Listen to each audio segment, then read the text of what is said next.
alunos, né? Nós estamos em alguns conceitos. Ah, tá tendo prova de bio? Obrigada por me informar, Samuel. A prova é pelo formulário, é isso? Ela é corajosa, professora, de dar prova. Ainda acho ela corajosa em dar prova. Vamos lá. Um dia eu aprendo a dar prova por aqui. Até assisti aí uns cursos que ensinavam a aplicar provas pelo Google Class, mas não me interessei muito, não. Até às 20 horas? Tá bom, Luquinhas. Eu vou só relembrar aí o que eu falei para vocês na aula passada.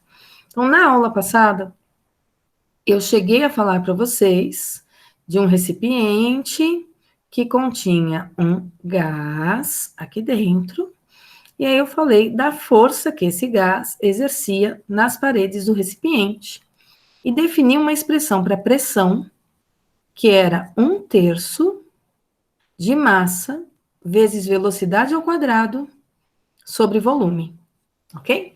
Parti lá do conceito de que pressão era força sobre área, e aí eu troquei a área por uma relação entre volume e altura, troquei a força por massa vezes aceleração, fiz algumas considerações no meio do caminho, ainda falei para a gente não levar ao pé da letra, né, nem ao pé dos números, porque não tinham tantos números ali, e aí eu cheguei nessa expressão de 1/3 de mv² sobre volume, tá? Então, deduzi ela para vocês na aula passada. Depois que eu tinha essa informação, o que eu fiz na aula passada? Eu peguei esse pedacinho, mv² sobre 2, e lembrei que eu tinha uma equação onde ele aparecia, que era a equação da energia cinética, né? mv² sobre 2 era a energia cinética. E aí eu isolei o mv² e troquei o mv² na expressão da pressão vezes energia cinética. E fiquei ainda com o volume aqui embaixo. Peguei o 3V que estava dividindo, levei para o outro lado multiplicando, e aí quando eu levei ele multiplicando P, eu fiquei com 3PV. O 2 que estava no numerador, eu passei para o outro lado dividindo. Então, eu cheguei numa expressão para energia cinética. Tranquilo, Daniel. Eu cheguei numa expressão para energia cinética que era 3/2 de pressão vezes volume. E aí eu comentei com vocês que era 3/2 de P vezes V, era o mesmo que 3/2 de nRT. E aí eu falei que toda vez que eu variava a temperatura, eu variava a quantidade de energia cinética das partículas, tá bom?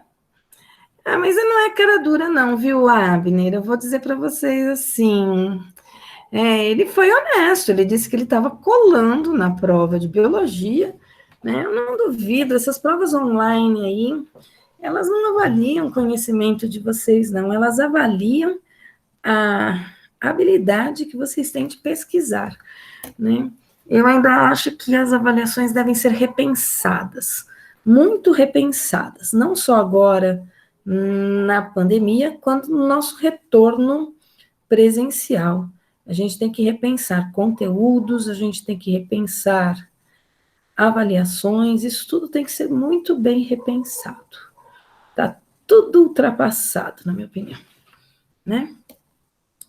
Tem que ser difícil? Não tem que ser difícil, não. Tem que ter habilidade de achar a mesma pergunta no Google? Não, na verdade, você tem que ter uma habilidade de entender a pergunta que está ali, o que tem de conceito na pergunta que estão te fazendo, né? E aí você vai fazer uma busca dos conceitos que estão envolvidos na sua pergunta, né? Então, às vezes a pergunta tem um enunciado lá gigante, mas vai no conceito fundamental, o que ela quer saber de principal ali? E aí você faz uma busca. Na verdade, as avaliações têm que ser pensadas agora no sentido de, eu preciso avaliar, né, se meu aluno sabe realmente pesquisar, se meu aluno sabe realmente o que é uma fonte segura de informação, se ele sabe extrair o que é relevante dessa fonte segura de informação. Isso aí que tem que ser repensado aí nas nossas avaliações, né? Porque perde o sentido a gente propagar, às vezes, informações erradas, só porque copiou de um site rapidamente, sem averiguar se esse site era confiável ou não.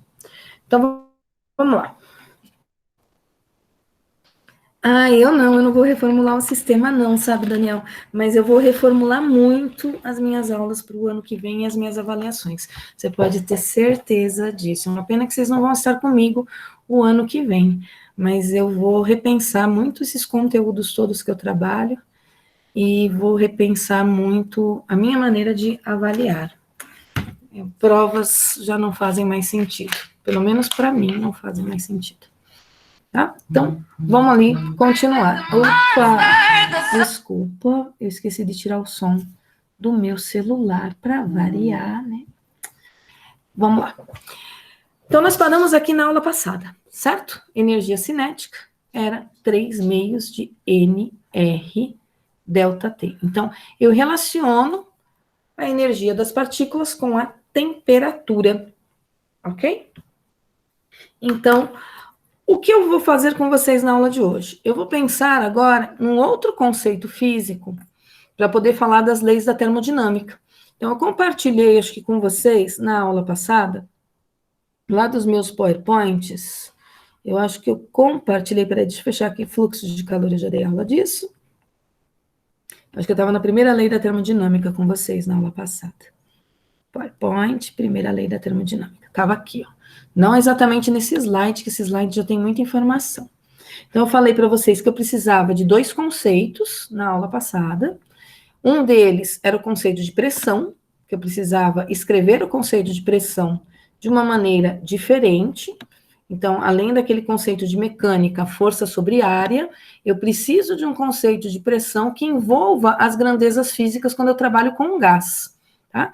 E aí, quando nós trabalhamos com gás, nós trabalhamos com a grandeza pressão, volume e temperatura.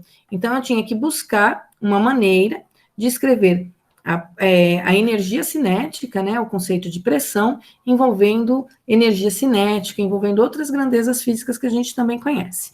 Um outro conceito que eu preciso falar com vocês agora é o conceito de trabalho, tá? É o conceito de trabalho que eu vou buscar lá no curso de mecânica, lá na física do primeiro ano. Então, quando nós estudamos física no primeiro ano, na verdade, vocês acho que foi no segundo ano, nós falamos do conceito físico chamado trabalho da seguinte maneira. O conceito de trabalho em física é diferente do conceito de trabalho do dia a dia, só para lembrar. Sobre o ponto de vista da física, né, eu não estou realizando o trabalho agora. É algo que cansa? É algo que cansa, sim, né? Essencial para a vida, no dia a dia, tá? Tem algumas pessoas que não cansam, não, no trabalho, viu? Mas trabalho está relacionado com energia, tá certo? E aí nós falamos, né, o que é energia. O que é energia? Não sabemos o que é energia, Léo. Isso acho que eu já comentei com vocês também numa aula do ano passado. Ano passado eu falei tanta coisa, mas a gente lembra de tão pouco, né, do que foi dito, né? Energia no livro é capacidade de realizar trabalho. Aí você procura o conceito de trabalho no livro, está lá como uma capacidade de transformar energia.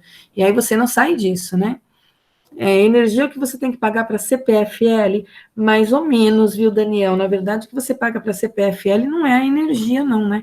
Você paga a energia, o transporte da energia até a sua residência, você paga o imposto pelo qual essa energia foi gerada, você paga o imposto pelo qual essa energia foi transmitida, você paga um monte de coisa para a CPFL, não apenas a energia, tá? Quando a gente fala assim, energia, estou pagando para a CPFL energia, não é isso não que você está pagando, você está pagando um monte de coisa.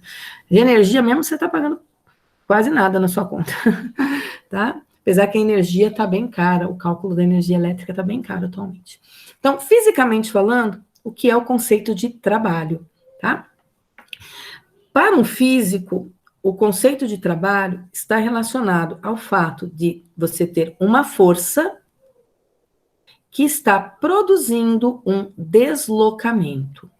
Se a força estiver produzindo um deslocamento, ou se essa força estiver atuando durante um certo deslocamento, seja a favor ou contra ele, a força realiza um trabalho. O trabalho nunca é do corpo, o trabalho é sempre da força. Começa daí a diferença do conceito de trabalho dos físicos para o conceito de trabalho do nosso dia a dia, né? Só tem trabalho se a força estiver relacionada aí com o deslocamento, tá? Posso ter forças, peso, posso ter força normal aqui? Sim, tem o peso, tem a normal, mas se o deslocamento não for na vertical, o peso não realiza trabalho. Começa daí. Se o deslocamento for na horizontal, o trabalho do peso é zero, o trabalho da normal é zero, porque nenhuma dessas duas forças são capazes de produzir aí um deslocamento, são capazes de interferir no deslocamento. E aí eu defini, e os livros de física também definem isso, que trabalho é o produto da força pelo deslocamento. Quanto mais força nós temos aplicada aí na situação, mais trabalho está sendo realizado por essa força. Quanto mais deslocamento essa força conseguir realizar, mais trabalho está sendo realizado por essa força. E aí nós tínhamos trabalhos positivos, que eram os trabalhos chamados de trabalho motor, e nós tínhamos os trabalhos negativos, que eram os trabalhos chamados de trabalhos resistentes, trabalhos de resistências, tá? Então, nós tínhamos dois tipos de trabalho. E também foi definido que trabalho era variação de energia. Toda vez que uma força realiza um trabalho, essa força está modificando a quantidade de energia na situação. Lembrando que energia nós só temos de dois tipos, ou ela é cinética, ou ela é potencial. No caso da potencial, nós classificamos em potencial gravitacional, potencial elástica, potencial elétrica, e assim por diante, tá? Então, isso aqui é o que nós falamos lá no ano passado, se eu não me engano, finalzinho do ano passado, ou no começo, eu não lembro mais, mas a gente já falou. Eu preciso desse conceito quando eu vou falar nas leis da termodinâmica. Por que eu vou precisar desses conceitos? Porque eu vou ter o trabalho sendo realizado por um gás em algumas circunstâncias.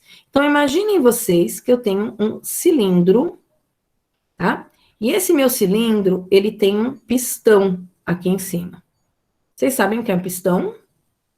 Parecido aí com um êmbolo de uma seringa, tá? Vocês são de MEC, eu imagino que vocês saibam que seja um pistão, né? Então, tem aqui em cima um pistão, fechando esse cilindro. E aqui dentro desse cilindro, eu coloco um gás, tá? Porque nós estamos trabalhando com gás. O que a gente sabe que esse gás tem de propriedades aqui dentro? Ele tem pressão, ele exerce pressão na parede do recipiente, ele ocupa o volume do recipiente, e se eu colocar um termômetro lá dentro, eu sei que tem uma certa temperatura esse gás. Quando eu forneço energia para esse gás, o que vai acontecer? Agora, se você fornece energia na forma de calor, a temperatura desse gás vai aumentar.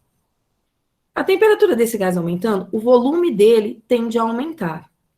O volume dele aumentando significa que ele vai empurrar esse êmbolo para cima, esse pistão para cima. E quando o gás empurra esse pistão para cima, isso significa que ele está fazendo uma força nesse pistão, e essa força está produzindo um deslocamento.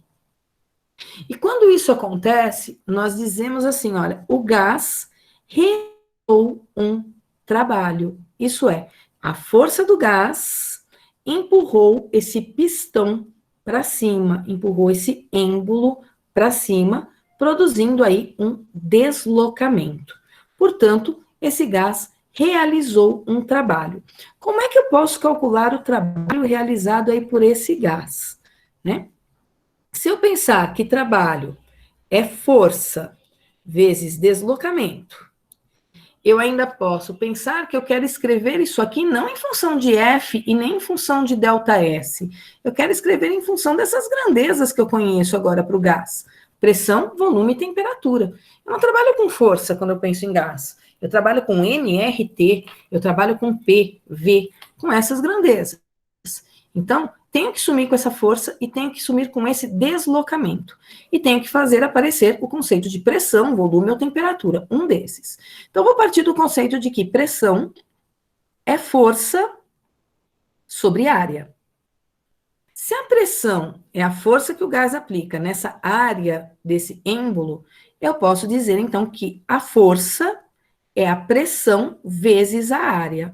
A área está dividindo, eu passei ela multiplicando. Então, eu vou colocar aqui, ó, que trabalho no lugar da pressão, eu vou escrever, no lugar da força, eu vou escrever pressão vezes área. E vou ficar aqui com ΔS. Só que esse ΔS, para mim, nada mais é do que a variação da altura do meu cilindro, né? Meu cilindro vai subir, o cilindro vai vir parar aqui em cima, o cilindro não, o êmbolo, o pistão, vai vir parar aqui para cima. E aí, se o pistão vem parar aqui para cima, eu tive uma variação na altura desse pistão. Então, ao invés de chamar de ΔS, eu vou chamar essa variação de ΔH, variação de altura. O que me interessa aqui? Área vezes variação de altura. O que vem a ser essa área vezes a variação de altura?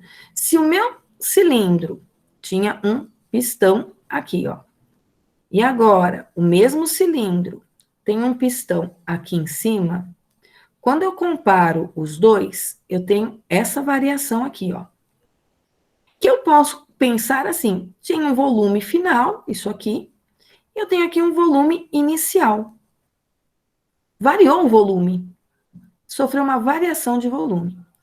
Mas para eu ter essa variação de volume, volume é o quê? É a área da base vezes a altura. Isso é volume, tá? Se variou o volume, é porque ou eu variei a área desse cilindro, ou eu variei a altura desse cilindro para produzir volume. No caso, a área não mudou. O que está mudando é a variação da altura. Então, no lugar de A vezes ΔH, eu vou escrever variação de volume. Então, para calcular o trabalho realizado por um gás, eu vou fazer P vezes ΔV. Isso é importante para nós, tá? Que o trabalho de um gás é P vezes ΔV. Então, anotem essas informações aí no caderninho de vocês. De tal forma que no caderno de vocês vai ficar algumas expressões. Eu ainda não cheguei na lei da termodinâmica, não, tá? Vocês vão ter anotado aí, isso aqui é a dedução da equação, né? Deixa eu ver se eu acho aqui um resumo de tudo. Vocês têm que ter anotado aí no caderninho de vocês essas expressões aqui, ó. P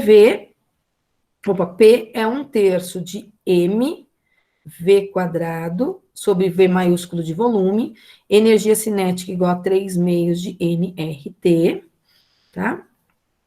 Ou energia cinética é 3/2 de PV. Aqui, nesse meu slide, peraí que tá faltando a equação aqui, tá faltando a equação do trabalho. Trabalho igual a P vezes ΔV. Isso aqui é importante vocês terem aí anotado, tá? Aqui, vejam que a expressão da energia cinética está escrito como energia interna do gás, ΔU. Eu já vou falar para vocês por que eu vou chamar a energia cinética do gás de ΔU e não de ΔEC.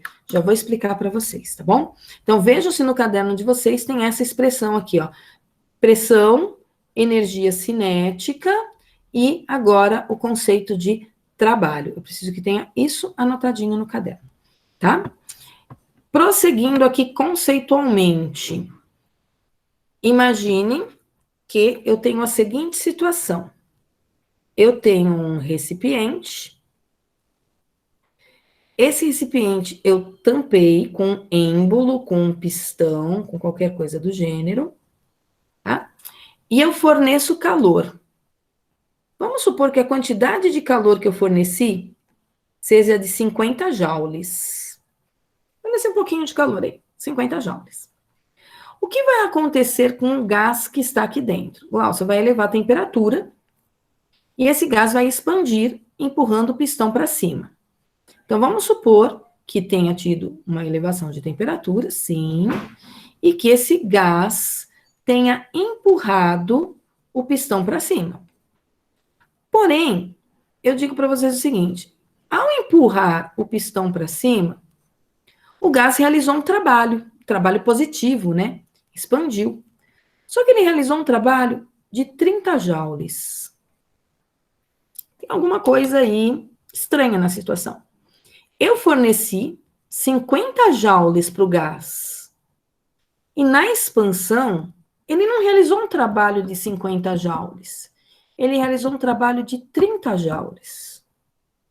O que aconteceu com os 20 joules? Alguém sabe me dizer o que aconteceu com 20 joules? Sumiram 20 joules. Imposto, né, Samuel? Com certeza, imposto. O que aconteceu com esses 20 joules? Segundo Samuel, virou imposto. Forneci 50, realizou um trabalho de 30, foi perdido. Será que ele foi perdido? Será que ele virou imposto? Foi perdido devido ao aumento do volume?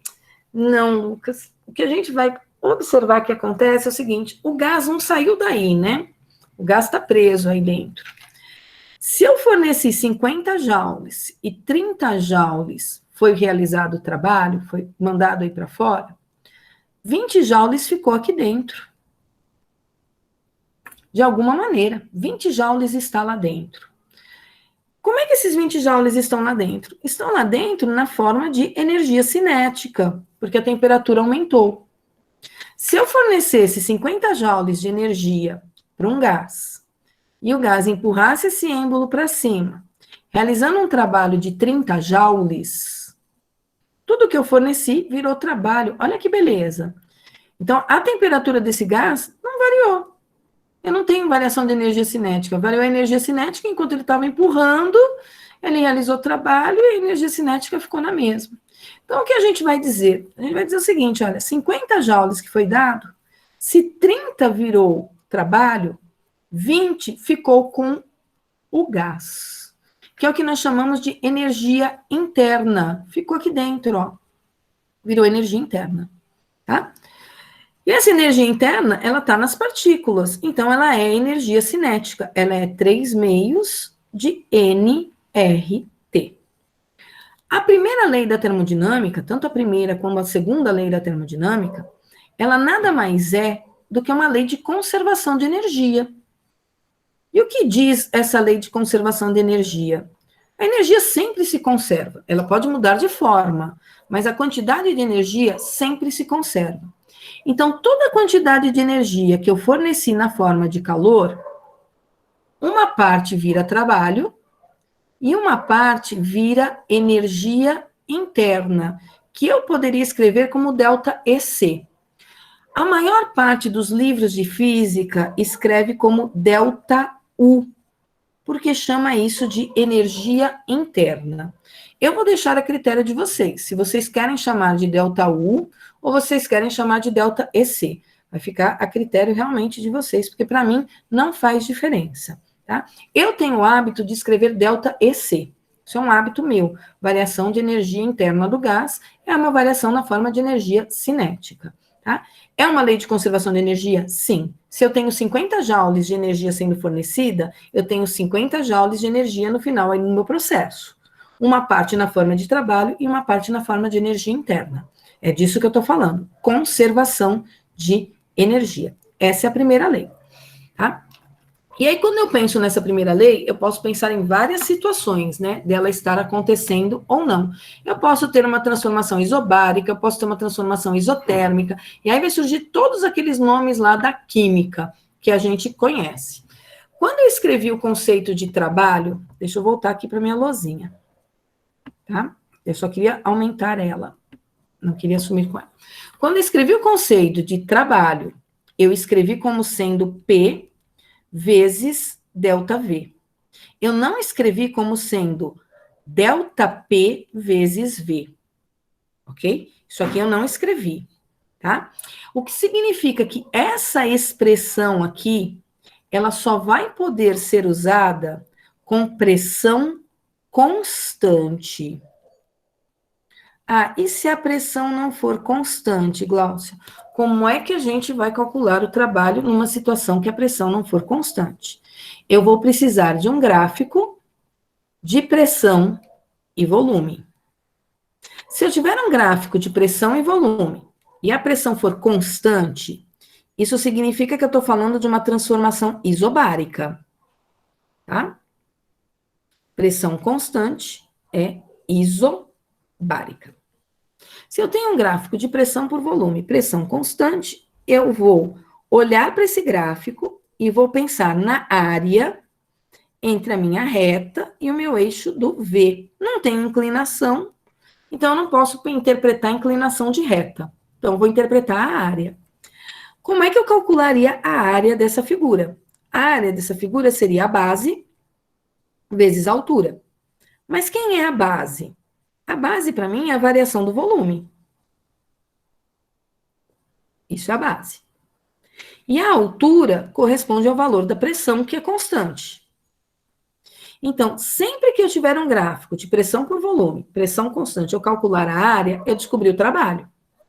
Se é válido para esse gráfico isobárico, isso tem que ser válido para qualquer gráfico de pressão e volume. Isso é, se eu tiver um gráfico deste jeito aqui, ó, uma reta crescente de A até B. Não é um processo isobárico, não é um processo isométrico e nem isotérmico. Como é que eu calculo o trabalho nessa situação?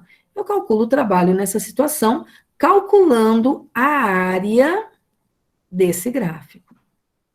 Nossa, mas que viagem, né? Tudo isso que você está falando, o que isso tem a ver com o nosso dia a dia? Já vou chegar em situações onde a gente tem muito isso aí no nosso dia a dia, principalmente quando eu penso em motores, quando eu falo em motores cíclicos, motores de carro, essas coisas, eu estou trabalhando com pressão, com volume, com temperatura, com transformações e com as leis aí da termodinâmica, tá?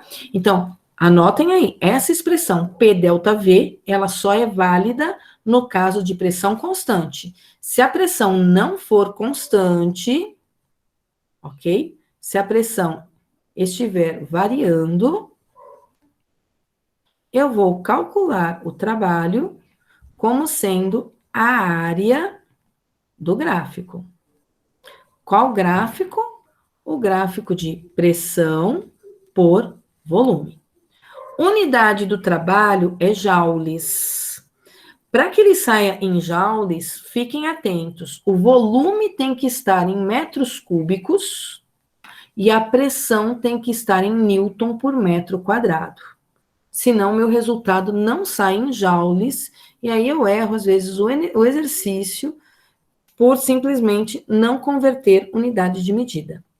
Tá? Então, nós já temos agora também a primeira lei da termodinâmica, que está escrito aqui nesse slidezinho que eu mandei para vocês, tá? Mandei não, tá lá no e-book de vocês.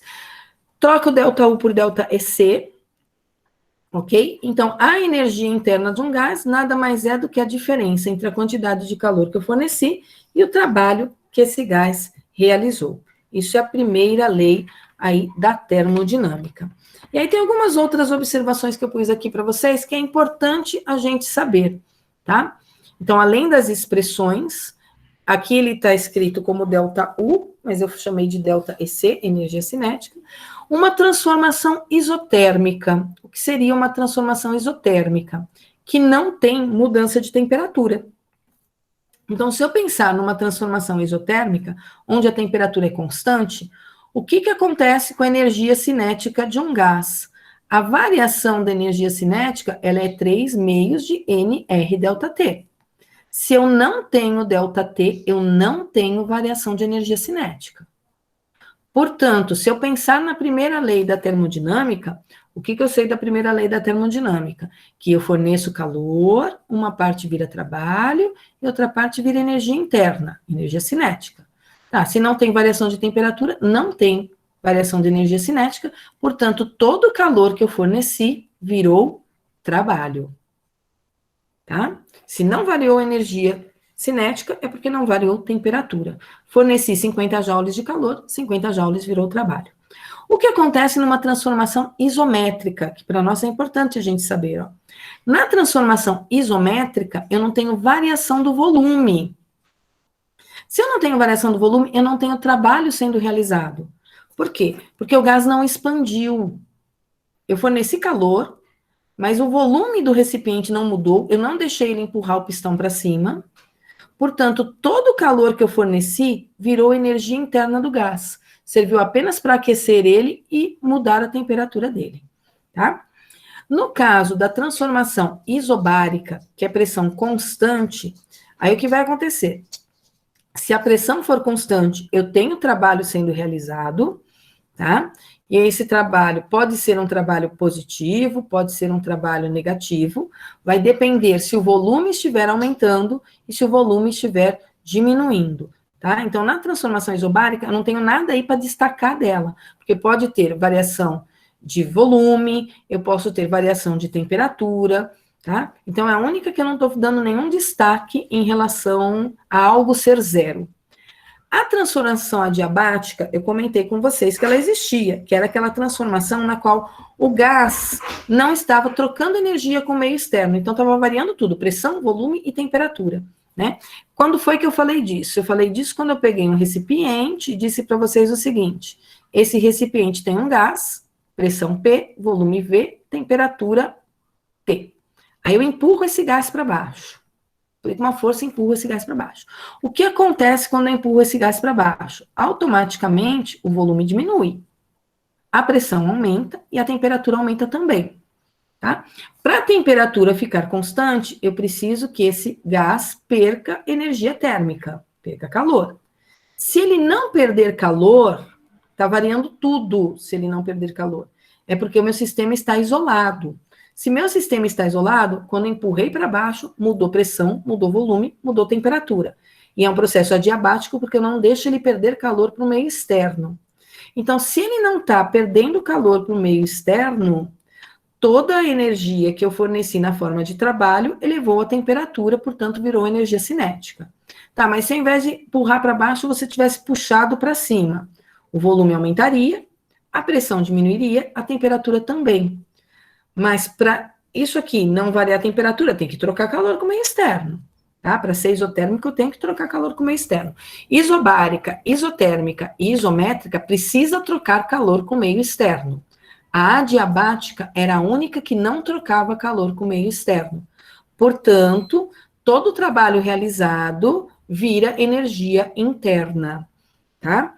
E aí, essa energia interna depois vira trabalho realizado. Olha que legal, realiza o trabalho uma vez, vira energia interna, essa energia interna vira trabalho, esse trabalho vira energia interna, essa energia interna vira trabalho, e aí eu não preciso trocar energia com o meio externo, porque aí o processo vai ocorrendo de maneira cíclica e infinita. Quem me dera se isso fosse possível, né? Mas isso não é, ok? Deixa eu voltar aqui para o chat para ver se está tudo bem aí do outro lado.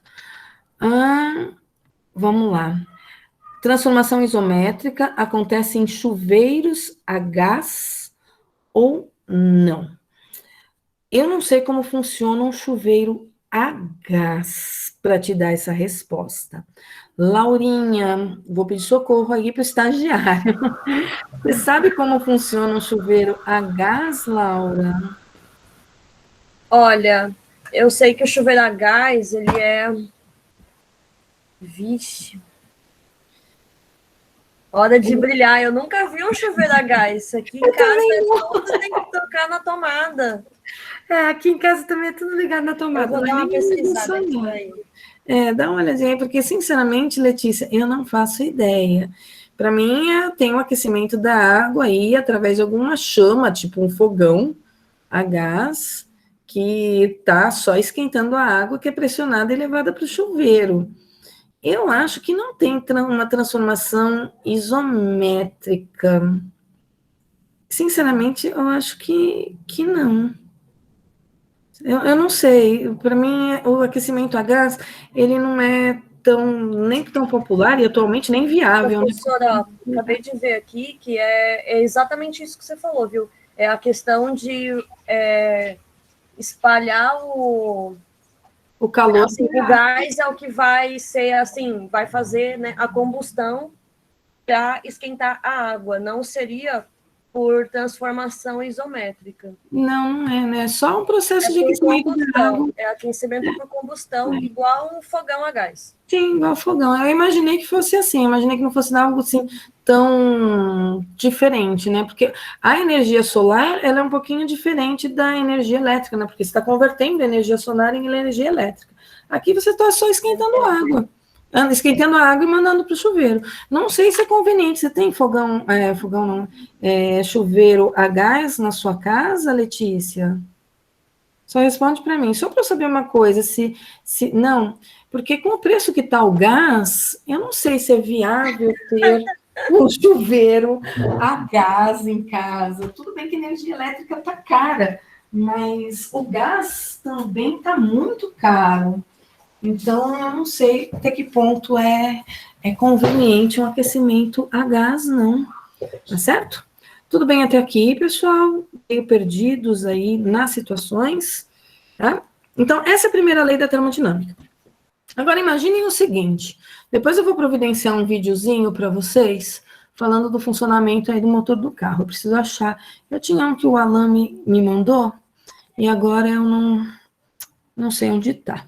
Mas imaginem vocês que eu tenho um cilindro, tá bom? Esse cilindro, ele tem um pistão, aqui em cima.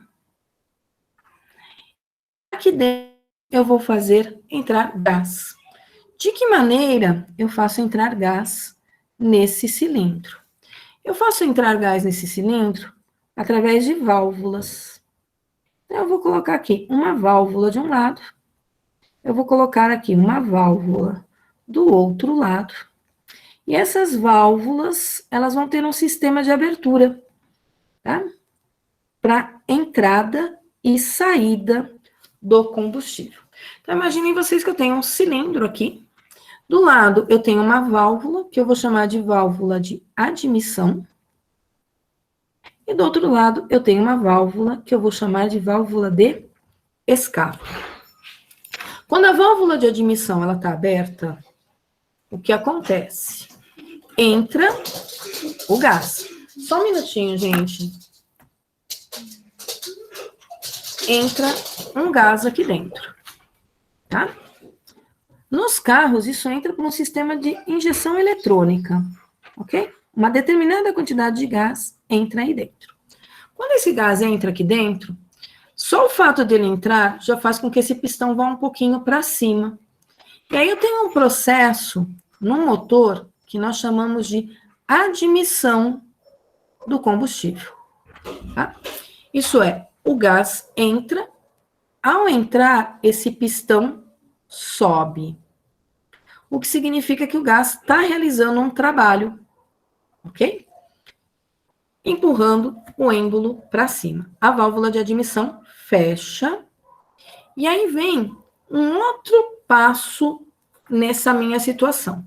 Depois que esse gás entrou e empurrou esse pistão para cima, aumentou o volume, esse pistão está ligado numa peça chamada biela. E a biela, ela está ligada a uma outra peça chamada girabrequim. Uma pecinha estranha. Depois eu vou pegar um videozinho, ele vai mostrar certinho as pecinhas para vocês, tá? Então, quando isso aqui sobe, tem a admissão. Em seguida, por causa da admissão, a biela sobe, faz o girabrequim dar uma volta. Eu tenho vários outros cilindros aqui do lado. Um deles, porque o girabrequim deu a volta, um deles vai ser empurrado para baixo, como se fosse uma gangorra. Quando um sobe, o outro desce. Só que no outro também entrou combustível. E aí eu tenho o segundo passo. Isso aqui subiu, porque entrou combustível, mas alguém vai empurrar isso aqui para baixo. E aí o segundo passo é a compressão desse combustível. Combustível gás que está aqui dentro. Ele é comprimido, tá? Tem um trabalho sendo realizado sobre o gás. E aí o que acontece? Eu forneço energia para esse gás. Como é que eu forneço energia para esse gás? Na forma de calor. E de que maneira eu vou fornecer calor para esse gás? Eu forneço atrás um dispositivo chamado vela, tá? A vela solta uma faísca, e a faísca causa uma explosão. Esse é um método de eu fornecer aí calor para um gás. Ou então eu posso dizer que eu lanço essa faísca através de um distribuidor, alguma coisa que vai soltar uma chama aí dentro, uma descarga elétrica, e vai fazer esse gás explodir. Esse gás explodindo, o que acontece com esse pistão de novo? Ele é empurrado para cima. Então, o gás explode, é empurrado o pistão para cima. Que é o terceiro tempo do motor. Admissão, compressão. Aí eu tenho a expansão. E aí o que acontece depois que ele expandiu? Ele era jogado para cima. A biela gira e o outro empurra ele de novo para baixo. Só que quando ele é empurrado para baixo, eu tenho essa válvula aqui de escape aberta para esse combustível que queimou na explosão sair. Ok? Então, admissão, compressão, expansão e o escape é a saída desse gás. São os 4 tempos de funcionamento do motor de um carro. Então, entra combustível, comprime o combustível, explode o combustível, abro a válvula de escape para ele ir embora. Alguns combustíveis não preciso produzir essa faísca. Eu não preciso fornecer energia interna na forma de faísca. Quais combustíveis são esses? São aqueles que, quando a biela empurra o gás para baixo, comprimindo o gás, quando esse gás ele é comprimido, ele eleva tanto a temperatura que ele explode sozinho, que é o caso do diesel. Tá? Então, os motores a diesel, por exemplo, eles não têm vela, tá? Para fazer a faísca. A faísca. Por qual motivo? Porque na compressão, ele já vai sofrer a própria explosão. Um carro, ele tem 4 cilindros desses. Tem alguém aí com o microfonezinho ligado. Um carro, ele tem 4 cilindros desse. Se cada cilindro tem 2 válvulas, uma de admissão e uma de escape, isso significa que eu estou falando de um motor 8 válvulas. Tá? Agora, eu posso aumentar a eficiência desse meu motor. De que maneira? Fazendo com que o combustível entre nele mais rápido e saia dele mais rápido. Como é que eu faço isso?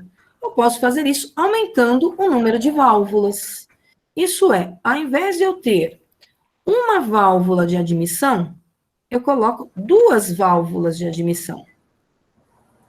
Ao invés de eu ter uma válvula de escape, eu faço 2 válvulas de escape. Aí imaginem vocês que eu tenho 4 cilindros desse. Pessoal, quem tem com o microfone ligado, por favor, desliga aí pra gente um pouquinho. Não sei se vocês conseguem ver quem é que está com o microfone ligado. Vocês conseguem visualizar? Daqui eu não consigo, na reunião ver. Eu vou ver aqui, Glaucia, peraí. Vê se consegue ver aí. Eduardo. Eduardo? Esse Eduardo, né? Vou voltar aqui. Então, olha, se eu tenho 4 cilindros, e agora cada um deles tem 2 válvulas de admissão e 2 de escape, 4 vezes 4, 16. Eu tenho um motor num carro que tem 16 válvulas. Isso torna o carro mais potente? Sim. Por quê? Porque ele vai receber o combustível mais rápido e vai eliminar o combustível queimado mais rapidamente também, certo? Então, isso vai acontecer. Ô, Edu! Desliga o microfone, Edu! Eu não sei se o pessoal consegue me ouvir direito aí. Aí, melhorou.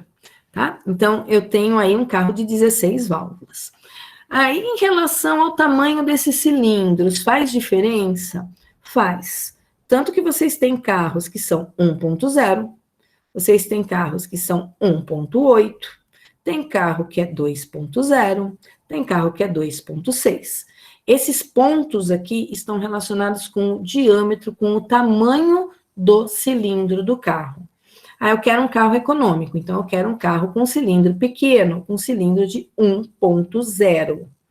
Ah, eu quero um carro de 8 válvulas. Então, você vai comprar um carro mais popular ainda, né? É um carro que tem apenas uma válvula de admissão, uma válvula de escape, o motor dele é 1.0, então eu não posso esperar aí uma grande potência desse motor, tá certo? É diferente de eu pegar um carro 2 pontos qualquer coisa, com 16 válvulas e assim por diante. Tá? O que mais a gente sabe dessas situações? A gente sabe que num carro, tudo isso é feito com ferro, né? Então, esses cilindros são feitos de metal.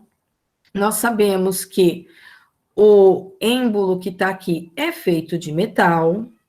E aí nós temos no carro a seguinte situação. Para esse cilindro subir e descer, sem ter muito atrito com a parede do cilindro, porque é metal e metal, vai ter atrito. Imagina, isso aqui está subindo e descendo, subindo e descendo, subindo e descendo o tempo todo. Esse pistão aqui, ó, sobe e desce o tempo todo, tá? Vai ter atrito com a lateral.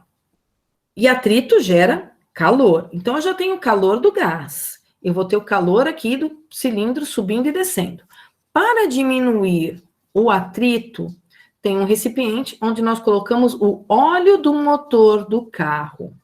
Para que a gente coloca o óleo do motor do carro? Para fazer a lubrificação dessa região aqui entre o cilindro e o pistão. Então, toda vez que ele se movimenta, eu tenho óleo se movimentando aqui no meio junto. Então, eu tenho que olhar como está a viscosidade desse óleo, eu tenho que olhar a quantidade desse óleo. O que acontece com isso? Isso tudo está em grandes temperaturas, tá? Elevadas temperaturas. Isso aí dilata, pessoal. Então, sofre dilatação, tá? Então, precisa estar tudo muito ajustado. Tem uns anéis e uns discos aí, que quando dá problema, a gente fala assim, afundiu o motor, tá? Ou então, o carro está queimando óleo. O que significa queimar óleo? Você não tem um ajuste adequado entre o cilindro e o pistão, e aí, além de entrar combustível, está entrando um pouco de óleo dentro aqui do seu cilindro. E esse óleo vai sofrer explosão e o carro vai queimar o óleo, além do combustível que está lá dentro, que pode ser gasolina, que pode ser álcool, que pode ser diesel, tá? Outra coisa, isso aqui é metal, metal tem atrito, por mais que eu coloque óleo, isso vai esquentar pra caramba. Então, o que a gente faz para esse motor não esquentar? Nós fazemos, para esse motor não esquentar, circular água aqui em volta. Ah, qualquer água? Não, é uma água com alguns aditivos, para não enferrujar, tá? Qual que é a função da água nessa situação? A função da água é esfriar o motor. Então, dentro do cárter, que é onde está esses cilindros, onde está o pistão, onde estão essas coisas dentro, aqui todas, está passando água com aditivo. Função dessa água, baixar a temperatura. Isso é, essa água vai retirar calor, vai esfriar o motor. Quando a água passa aqui dentro desse motor, dentro que eu digo é aqui em volta do cilindro, né? Não lá dentro. Quando ela passa aqui fora, ela sai aquecida.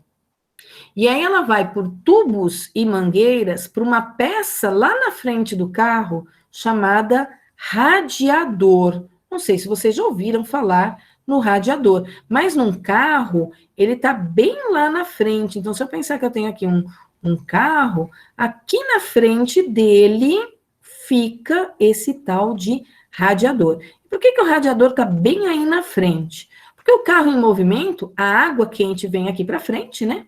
Quando essa água quente está aqui para frente, o carro está andando, o vento que atravessa esse radiador tira a energia da água quente, que está aqui, esse ar fica quente, e ele resfria a água. Então, o carro em movimento, o vento, o ar externo, faz com que a água resfrie, e essa água resfriando, ela volta para um motor mais fria, e ao voltar para o motor mais fria, ela retira a energia desses cilindros, volta para o radiador quente. Quando ela chega lá no radiador, o carro em movimento resfria ela volta fria para o motor. Então, essa água fica circulando lá dentro. Por isso que eu nunca posso abrir o radiador depois que o motor do carro funcionou, porque sai uma quantidade de vapor de água absurda, você se queima facilmente se você abrir a tampa do radiador, tá? E preciso ficar controlando o nível de água do motor de um carro? É lógico. Porque se você não controlar o nível de água do motor do carro, o motor do carro vai funcionar, se não tiver água para resfriar, funde o motor. Ok? Porque ele superaquece, ele sofre grandes dilatações, e aí essas peças perdem o encaixe mais ou menos perfeito que existe entre elas, tá? Quando você estaciona um carro, o que acontece quando você estaciona o carro? Quem estaciona o carro, automaticamente ouve um barulhinho, tá? Do motor. Que barulhinho é esse? Tá aqui o motor, o radiador está na frente. Entre um motor e o radiador, existe uma peça aqui chamada ventoinha. Não sei se vocês já ouviram falar na tal da ventoinha. O que é essa ventoinha? Nada mais é do que um ventiladorzinho que quando você desliga o motor do carro, ele vai ligar por um certo intervalo de tempo, mandando vento aqui para o seu radiador, com a intenção de esfriar a água quente que está parada aqui dentro. Ok? Então, mesmo se o carro estiver andando, se essa água ficar muito aquecida, essa ventoinha ela liga com a função de resfriar a água para a água não voltar quente para o motor. Por isso que é importante a ventoinha estar funcionando, tá?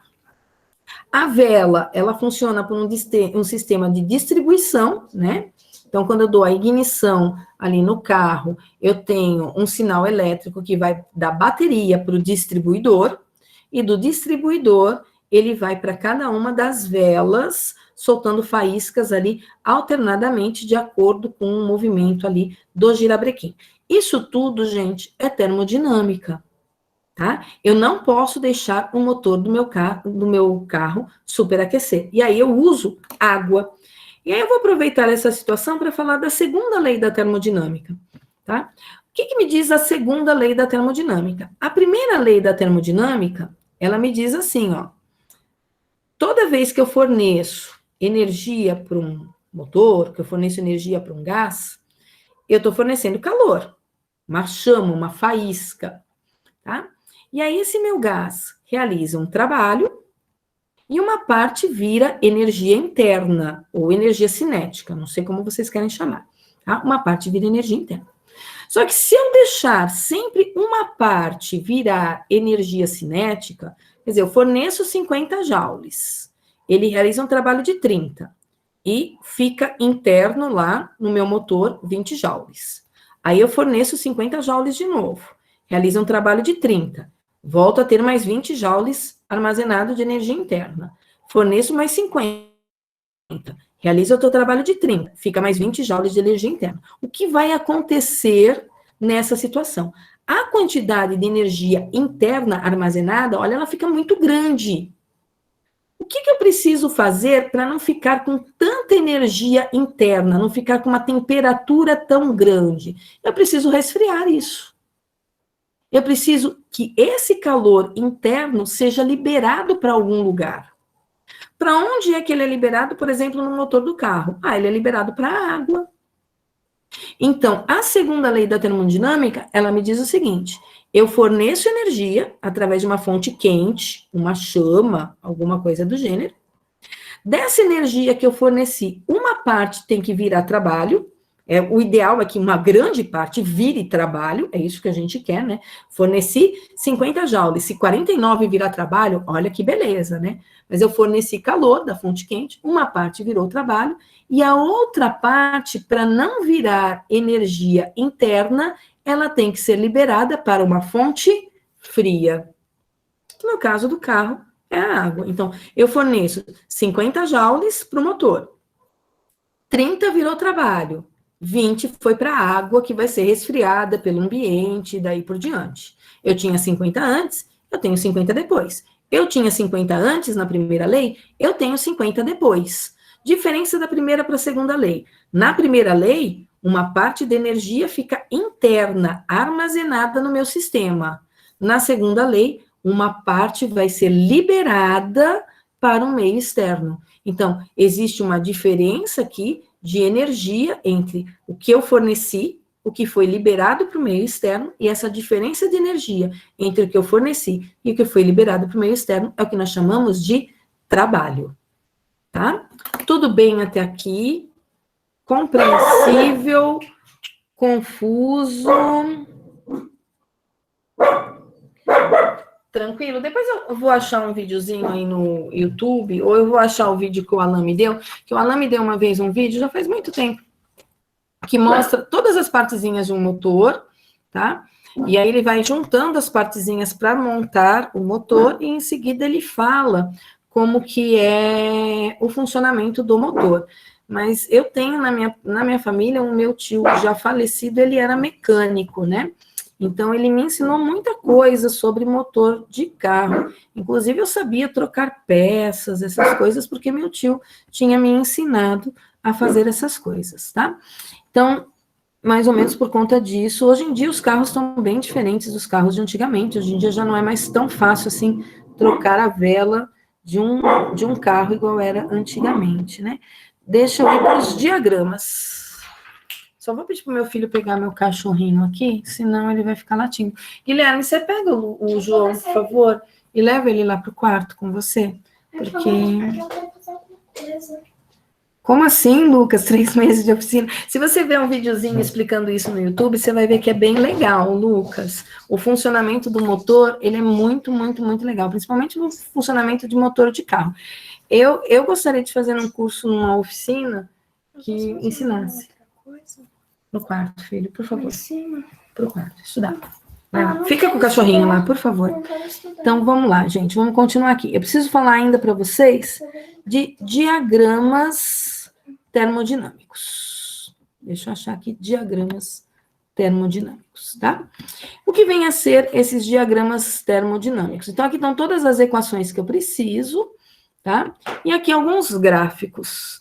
Gráficos de transformações isotérmicas, isométricas e adiabáticas. Vou fazer o seguinte, pessoal, eu vou deixar para falar disso aqui na próxima aula com vocês, tá? Senão vai ficar muita coisa, tá acabando minha bateria aqui também do computador. Eu vou encerrar a aula de hoje por aqui, eu vou fazer a chamada, eu não fiz a chamada, e vou encerrar a aula de hoje com vocês por aqui, e aí eu continuo esse assunto na próxima aula, que aí eu falo dos diagramas, e também pego alguns exemplos de aplicação desse assunto, e passo também um videozinho para vocês do funcionamento do motor. O problema é que aulas com vídeos, eu não consigo, depois de gravada, anexar no YouTube, porque eu não tenho os direitos autorais dos vídeos. Então, a aula que for passar videozinho, eu não vou poder gravar, tá? Na chamada, rapidinho para mim, deixa eu só parar aqui a gravação, para não ficar uma gravação muito longa, já que eu encerrei a aula, né? Vou parar a gravação